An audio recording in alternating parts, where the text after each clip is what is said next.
Press वार्ता बुलाई है, क्या विषय है? नमस्कार सभी पत्रकार साथियों का। जो आज ये प्रेस वार्ता बुला गई है, बड़ा महत्वपूर्ण विषय मेरे विधानसभा क्षेत्र पुंडरी को लेकर के है। बहुत एक अचरज के साथ, और मैं बड़ा सरप्राइज हूँ इस चीज़ के लिए कि जो आज ये हमने प्रेस वार्ता बुलाई है, इसका जो मेन मुख्य मुद्दा है वो हमारे जो मौजूदा विधायक हैं पुंडरी के आदरणीय रणधीर सिंह गोलन जी, उनसे जुड़ा हुआ मुद्दा है।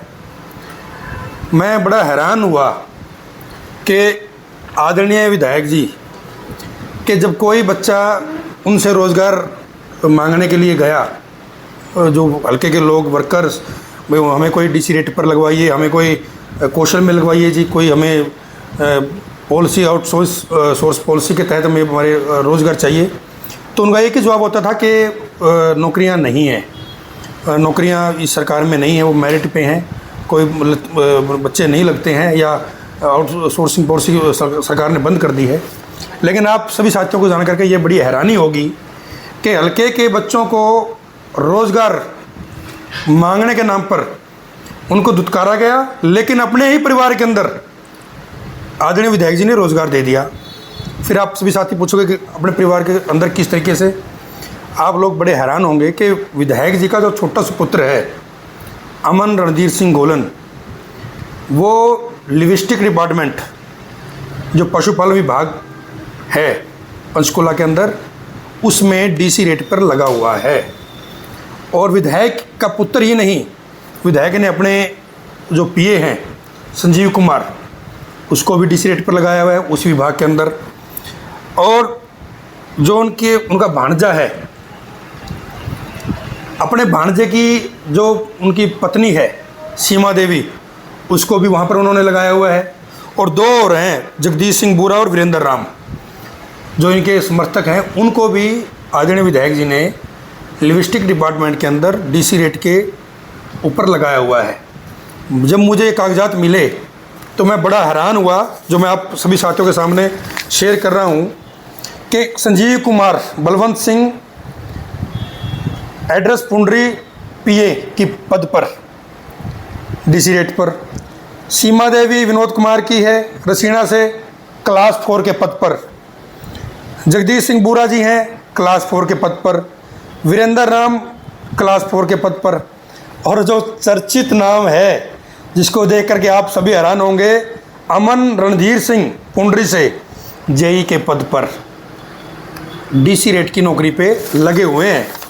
और ये विधायक जी के सुपुत्र का जो ज्वाइनिंग रिपोर्ट है, जो उन्होंने खुद कहा है कि भाई मुझे with a request to inform you that SCS security man power service has recommended me to engage as a junior engineer.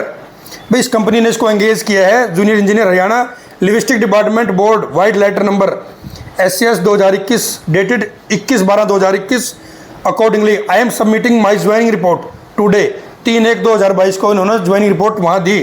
Please accept and oblige, thank you, yours faithfully Aman son of Randhir Singh. और इसके साथ साथ आप इनकी तनख्वाह भी सुन लीजिए। आदरणीय विधायक जी के सुपुत्र को 26,016 रुपये तनख्वाह ले रहे हैं। पीए साहब 22,515, बाकी जो 4th क्लास है उनको 15,117 रुपये। तो बड़ी हैरानी की बात है कि हल्के के लोगों को रोज़गार के नाम पर दुत्कारा जाता है और अपनों को रोज़गार दिया जाता है। ये भी मान लेते हैं फिर रोज़गार देना भी कोई बुरी बात नहीं है, नौकरी करनी बुरी बात नहीं है। भी मुझे ये समझ में नहीं आया, जिस विभाग का हरियाणा सरकार ने इनको चेयरमैन बनाया था पशुपालन विभाग का, वहाँ अपने पुत्र को, अपने पीए को, अपने रिश्तेदारों को वहाँ इन्होंने सेट कर दिया। दूसरी बात, विधायक पुत्र, पीए या इनके रिश्तेदार एक दिन भी नौकरी पे नहीं गए, सिर्फ तनख्वाह इनके खाते में आती है। विभाग के अंदर, पशुपालन विभाग पंचकुला के अंदर बाकायदा कैमरे लगे हुए हैं। सभी साथी वहाँ जाकर के पिछले 4 साल की रिकॉर्डिंग देख सकते हैं।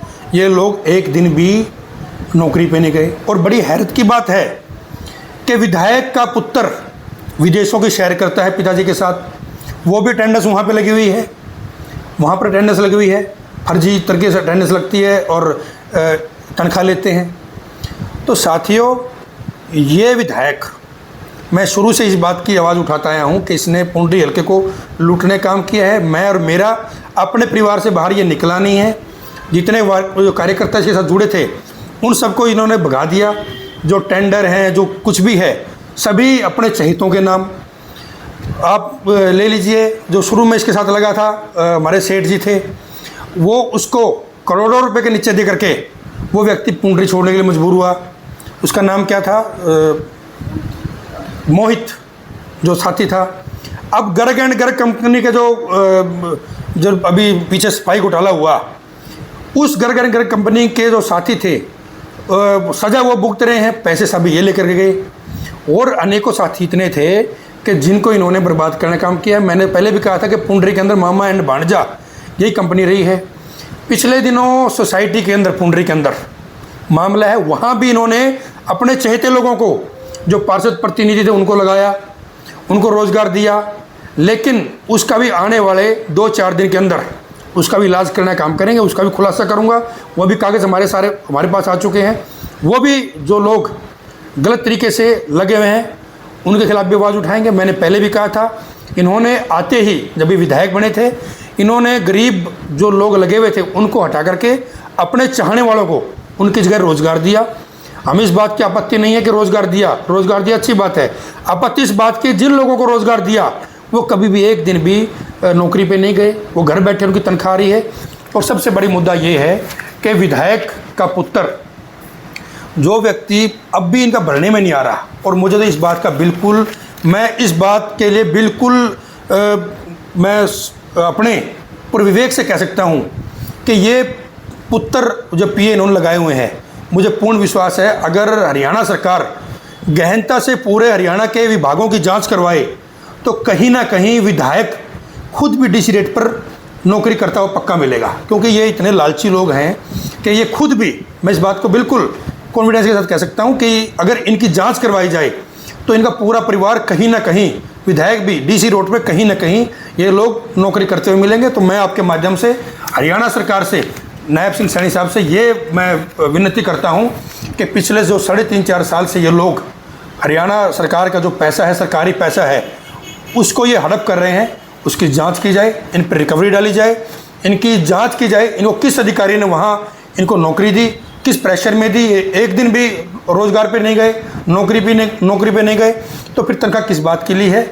और इस तरीके से अगर विधायक अपने पुत्रों को, अपने पुत्र वधुओं को, अपने पीए को, अगर आम जनमानस का जो हक है काट करके अपने चहेतों को नौकरी बांटेंगे तो फिर इसमें कोई दो राय नहीं है कि फिर जो हमारे बेरोजगार साथी हैं वो कहाँ जाएंगे। और पिछले दिनों आपने देखा था कि भी इनका तो यही काम है, बड़े बेटे की भी जो 49 लाख रुपए दे करके ये रोज़गार नौकरी मांग रहे थे। तो मैं कहता हूँ कि विधायक जी, आपको शर्म नहीं आती कि भाई आप इस तरीके से अपनों का घर भरने में लगे हुए हैं। तो इस पे मैं कहता हूँ हरियाणा सरकार को बिल्कुल जांच करनी चाहिए और जितने इन्होंने सरकारी पैसे को दुरुपयोग किया है उसकी रिकवरी की जानी चाहिए। ये जो आप डॉक्यूमेंट दिखा रहे हैं सर, ये कहाँ के डॉक्यूमेंट है, किस तरह आपने निकलवाई, कैसे पता? ये बिल्कुल जो लिविस्टिक डिपार्टमेंट जो है, पशुपालन विभाग है, वहाँ से मैंने डॉक्यूमेंट्स निकलवाए हैं, मैनेजिंग डायरेक्टर। तो मैंने वहाँ से ये जो वहाँ के प्रताड़ित किए हुए वहाँ कर्मचारी थे जिनको इन्होंने प्रताड़ित कर करके और वहाँ पर जिन लोगों को इन्होंने नौकरी से निकाला और अपने चहेतों को पर नौकरी दी, उन लोगों ने मुझे कागजात अवेलेबल करवाए हैं। तो उन्होंने न्याय की गुहार की है मेरे माध्यम से कि सर आप इस मुद्दे को उठाएं और हमें न्याय दिलवाने का काम करें। तो क्या कोई कैमरा रिकॉर्डिंग्स भी आपने निकलवाई जिसमें लगता है कि नहीं गई नौकरी पे? नहीं, बिल्कुल, मैं तो आपके माध्यम से मैं आपको कह रहा हूँ, हरियाणा सरकार, जब मैंने इस बात के एलिगेशन लगाए हैं और मैं निश्चित तौर पर मुख्यमंत्री को ये कागज़ भी, ये पत्र भी मैं लिखूँगा कि इन्होंने वहाँ पर अपने जो चहीते हैं, अपने पुत्र को वहाँ पर इन्होंने रोज़गार दिलवाया है। और जेई की नौकरी, तो मुझे बताइए जेई साहब, भाई आपने किस विभाग, पशुपालन विभाग में आपने जेई के नाते आपने कौन सी तार ठीक की है, आपने कौन सी आपने विभाग के अंदर जाके ज़मीन की मपाई की है? विधायक पुत्र तो सारा दिन पुंडरी रहता है या कहीं और मौज मस्ती करता है। तो वहाँ पर मैं ये कह रहा हूँ कि रिकॉर्डिंग निकलवाई जाए, वहाँ की सरकार निकलवाए कि ये वहाँ पर एक दिन भी जाकर इन्होंने अटेंडेंस भी लगाई हो, ज्वाइनिंग भी इनके घर पे जाकर के ज्वाइनिंग रिपोर्ट अधिकारी लेकर के आए हैं। तो आपको ये भी लगता है, आप कह रहे हैं कि विधायक बिल्कुल डीसी रेट पे हो सकते हैं कहीं ना कहीं? मैं निश्चित तौर पर जिस तरीके से ये हालात बने हुए हैं, इन्होंने अपने विभाग के अंदर जहाँ के ये चेयरमैन थे वहाँ अपने पुत्र को, अपने पीए को, अपनी भांजे की पुत्र वधू को या अपने चाहने वालों को वहाँ रोजगार दिया है। तो जब इनका एक विधायक होने के नाते भी अगर इनका पेट नहीं भर पा रहा है तो मुझे तो इस बात की बिल्कुल, मैं तो कोई शंका जाहिर नहीं करता कि हरियाणा के किसी न किसी भाग में खुद विधायक भी पक्का ना पक्का डीसी रेट की नौकरी की तनख्वाह लेता मिलेगा। आप पुंडरी का जो विधायक रणधीर सिंह गोलन, अमन गोलन उनका पुत्र है छोटा। लेकिन तो ये कहते हैं अभी बिना खर्ची पर्ची की सरकार है, डीसी रेट पर भी कहीं जो इनकम, फैमिली आइटम इनकम होती है उसके मैं तो कह रहा हूँ बिना पर्ची खर्ची की। एक मुद्दा पहले आपके सामने आया था कि बड़ा पुत्र तो 50 लाख रुपए देकर के सरकारी नौकरी मांग रहा था, छोटा पुत्र ऑलरेडी नौकरी पे लगा हुआ है। तो आप मुझे बताइए, तो अपने विभाग में शामिल हो सकते हैं ऐसे लगवाए? बिल्कुल, ये तो अभी थोड़े कागज आए हैं। मैं आने वाले 2-4 दिन के अंदर जो पुंडरी की सोसाइटी वाला मामला है, मैं उसके भी कागजात पत्र मेरे सामने आ गए। वहाँ भी जो फर्जी लोग लगाए हुए हैं, और पुंडरी के विभाग में जहाँ फर्जी लोग लगे, तहसील के अंदर भी मुझे इंक्वायरी, मुझे इस खबर मिली है कि वहाँ भी फर्जी लोग लगे हुए हैं, BDO ऑफिस में लगे हुए हैं, जितने भी बाग लगे हुए हैं सब के अंदर मैं कागज निकलवा रहा हूँ। और दोबारा फिर खुलासा करूँगा कि जो लोग आम गरीब जनमानस का जो हक है उसको मार करके अपने लोगों को लगाया हुआ है। विधायक जी तो चुनाव प्रचार में लगे हुए हैं। मैं आपके सामने बिल्कुल ये बात ठोक करके कहता हूँ, ये व्यक्ति चुनाव लड़ेगा ही नहीं। ऐसे व्यक्ति को पहली बात तो कांग्रेस टिकट नहीं देगी, ना ये निर्दलीय लड़ेगा। इसके समर्थक अगर ये भी कहते हैं कि भाई ये चुनाव लड़ेगा, तो मैं इस बात की आपके सामने बिल्कुल शर्त लगा सकता हूँ, ये व्यक्ति चुनाव लड़ेगा ही नहीं। और मैं तो कहता हूँ ये सामने आए, मैदान में आए, मेरे सामने आए। मैं तो कहता हूँ ये, मैं इसका जनता टीवी का प्रोग्राम चला हुआ था, मैंने इनसे सवाल पूछे कि भाई आपने पुंडरी के अंदर जो मेन मुख्य मांगे हैं वो अभी तक भी नहीं बनी है। तो जो इसकी वर्डिंग थी, ये कहता है कि भाई ये तो 4000 वोटों वाले लोग हैं, ये क्या सवाल पूछेंगे। तो मैं पहली बात तो ये कहना चाहता हूँ विधायक जी को कि भाई मेरे 4000 है, मेरे 8200 वोट थे, और ये जनमानस है, ये तो लोग हैं, किसको कितने मत देते हैं। मैंने तो 8000 वोट लेकर के भी लोगों के काम करने का प्रयास किया, लोगों की आवाज़ को बुलंद किया है। आप लोग 40,000 वोट लेकर के भी लोगों का हक खा रहे हो, आपने पुंडरी को लूट लिया है। और मैं तो इस बात का भरोसा विश्वास दिलाता हूँ कि विधायक जी मेरे सामने चुनाव लड़ें, चाहे मेरे तो 1000 वोट हैं, मैं इस बात की गारंटी कहता हूं कि भाई आप मेरे सामने चुनाव लड़ें। अगर आप मेरे से ऊपर एक वोट लेके जाएं तो मैं राजनीति छोड़ने के लिए तैयार हूं। ठीक है सर। आपने कहा कि पार्षद प्रतिनिधियों को डीसी रेट पे लगाया गया है, कौन से हैं, क्या आपके पास जानकारी है? हाँ बिल्कुल है, ईश्वर है।